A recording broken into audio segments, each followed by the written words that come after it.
Hi everyone, this is Shantae, aka Shanteezy on Twitter and Instagram, or just simply just Shantae. Just welcome to another episode of hashtag Shantae's Analysis. You can follow me on Instagram and Twitter at I am Shanteezy, or you can subscribe to my YouTube channel at Shantae Berry.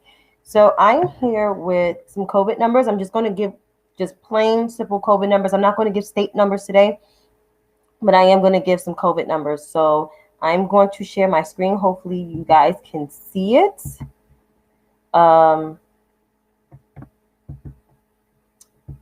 Let's see, share my screen really quickly. So I'm going to share my tab. So right here on the Johns Hopkins University and Medicine website, you can see global confirmed cases is 115,174,954. Global death toll is 2,559,955. U.S. confirmed cases are as follows: 28,786,671, and the U.S. death toll is 518,345. And as of today, we had over 55,000 new cases, so the exact number is 55,071. So those are our cases. So that is what's what.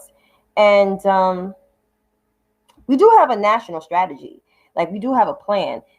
President Biden and Vice President Harris has been promoting how safe the vaccine is, along with Dr. Fauci and other members of Biden, Joe Biden and Kamala Harris. I mean, President Biden and Vice President Harris's COVID task force team.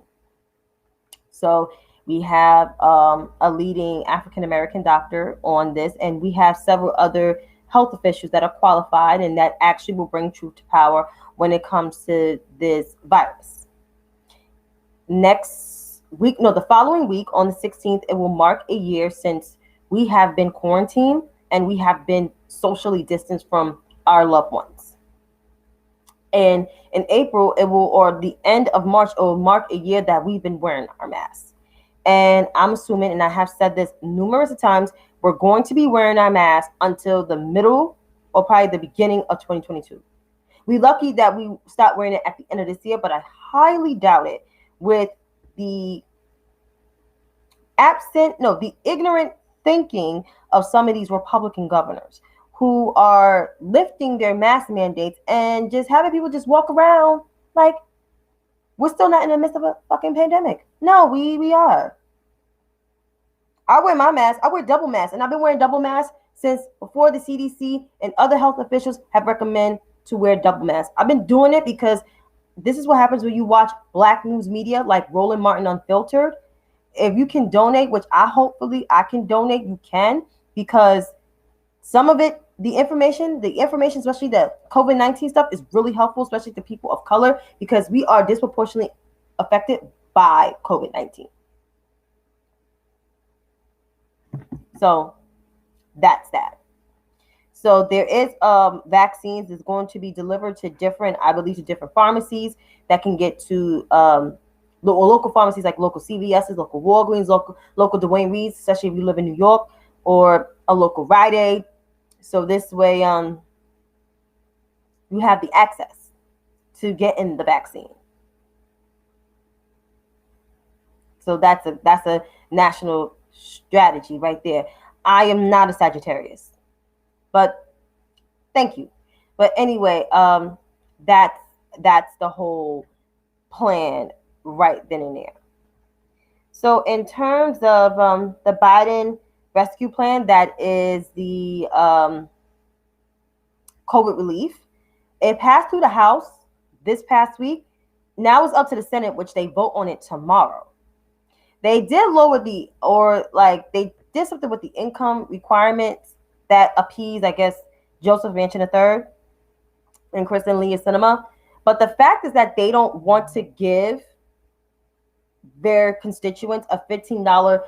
They oppose a $15 minimum wage, a federal minimum wage. It's absolutely fucking absurd.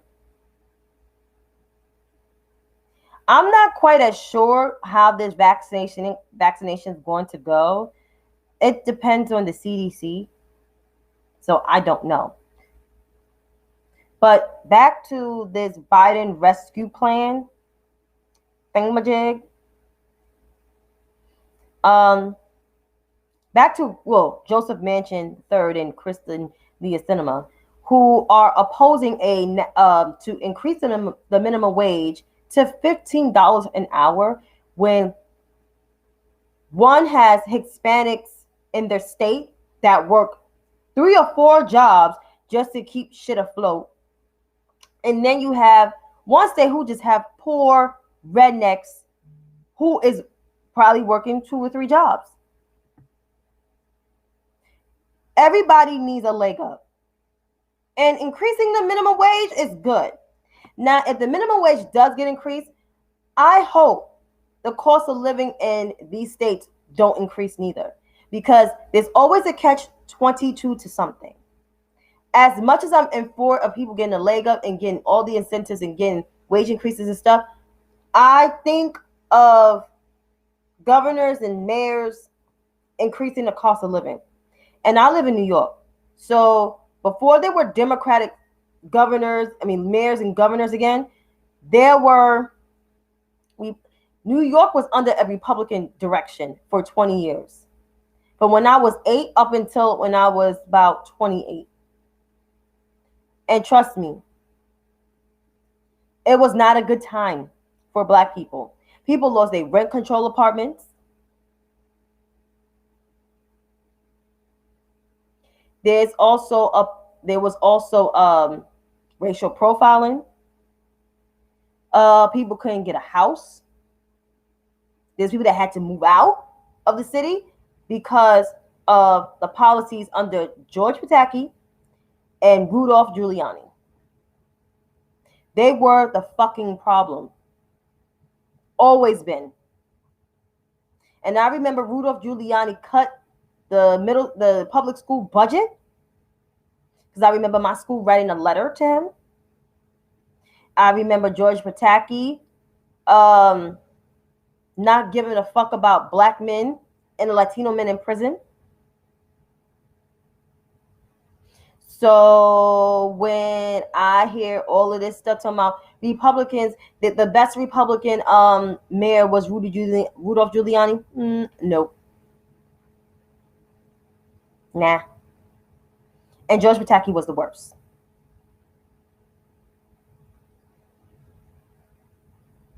Do I think my governor has some flaws? The current governor? Yeah, he has flaws. He has flaws. Nursing home thing and blah, blah, blah, blah. But was he a leader in the moment of a crisis? Of crises? Absolutely. Hurricane Sandy? Yeah, he was. When the mayor at the time, Michael Bloomberg, wasn't. And was he a leader in COVID besides all the missteps? Absolutely. Because we didn't have a president. The quote-unquote president was absent and told the Americans, 328 million Americans, no, 328.2, let's get that math corrected, to drink bleach. And there's some people that actually sprayed Lysol in their mouths. So people forgot about that. I ain't forget that shit. Or COVID is a hoax. And the same people that saying COVID is a hoax died from it. Herman Cain, cough, cough. So I don't understand. Yeah, there's controversy in my state. And I'm going to keep it real. There is. So I'm letting the investigation play out, of course. Because if the assertions are true and the allegations are true, yeah, you do need to resign. But something in the milk is telling me why you didn't say nothing from before if this stuff was going on. Because there could have been a different governor.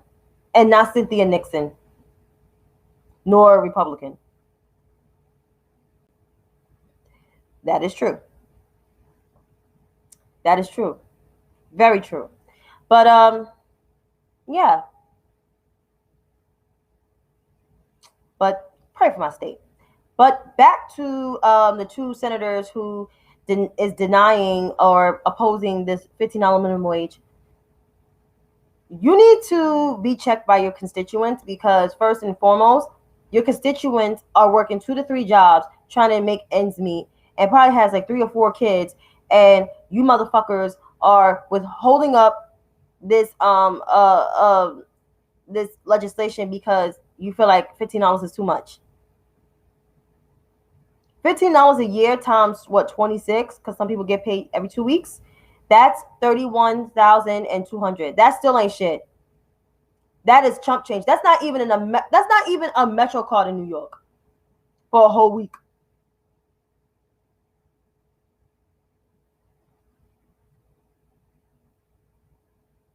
That's like nearly half a fucking week.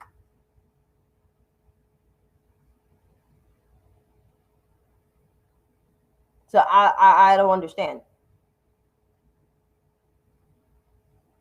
I'm just saying. So Kristen Leah Sinema and Joseph Manchin III, I think y'all need to talk to your constituents, or their constituents need to come up to them and come up to their office, their district office, and be like, yo, what the fuck, son? Why you opposing to increase my minimum wage? And then holding up stimulus checks that people needed since January the fucking 1st, or better yet, before Christmas in December. Because Mitch McConnell held up the HEROES Act for those 7 months. And yet the HEROES Act is still probably on his motherfucking desk, or probably in the garbage somewhere. Probably in the garbage. Because he don't give a fuck. But he may go through some things because his wife, is in deep shit. So he gonna be going through some shit. He gonna be going through some things that he might have to leave his term, his half a term. And since Kentucky, if he leaves by towards the end of this year, in the middle of next year, Andy Beshear probably could put some Democrat in there real quick. And Rand Paul is up for re-election next year, which I hope Charles Booker runs again because he's young. And I think he has a lot of great ideas and a lot of great bold ideas, and he's willing to work with people. One of the few progressives that's willing to work with people, unlike some of the progressives in Congress, in the lower chamber, who still can't get their fucking shit together. So I hope he runs. That'd be cool. But yeah, Mitch McConnell's going to be going through some. Well, Addison Mitch McConnell's going to go through some things. And James Daniel Jordan, also known as Jim Jordan, is probably going to go through some things too. But yeah, let's just see how this whole shit with this stimulus, tomorrow plays out in the Senate. Because if you holding up people's money, people are going to fuck you up.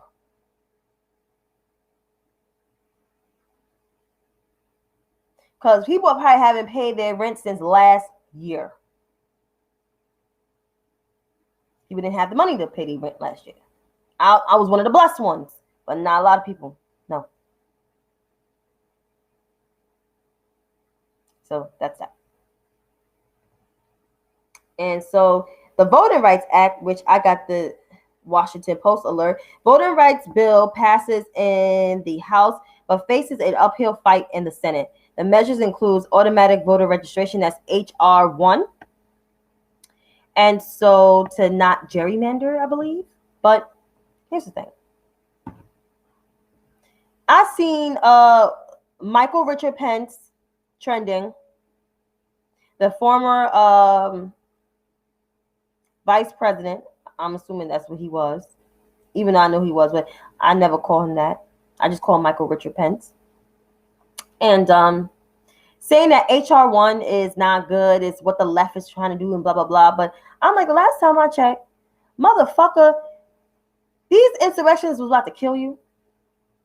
They said, hang Mike Pence, and you still trying to criticize the very Democrats that try to say that, your life was in danger and actually felt sorry for your ass, yours and your family. And you want to come and criticize people saying this is not right? Like, who the fuck are you? But then again, this is the same Michael Richard Pence who is anti everything that is for the people.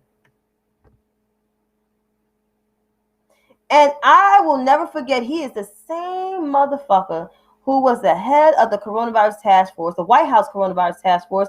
Is the reason why we almost have goddamn 30 million cases. We're leading in the most cases and the most deaths. And we're only 20% of the world's population.